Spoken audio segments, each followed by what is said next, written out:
Şöyle alalım.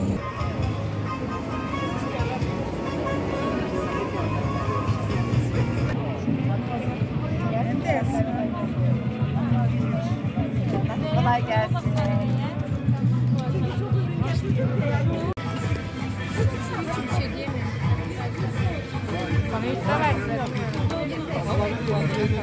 Aynen öyle.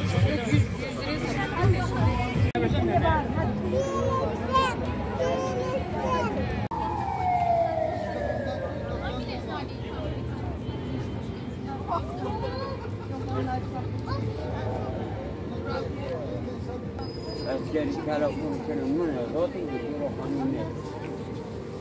Kontani nasıl?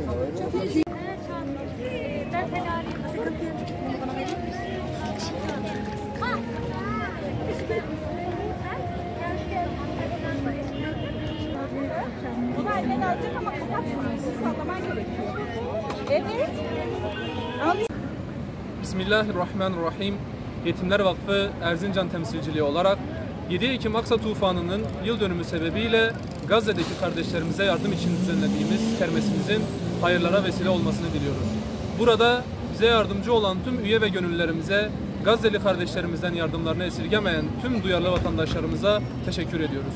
Tüm dünya devletlerinin kör, sağır, dilsiz kaldığı bu katliama, bu soykırıma Yetimler Vakfı olarak en başından beri yardımlarımızı ve dualarımızı hiçbir zaman eksik etmedik ve etmeyeceğimizi bildiriyoruz.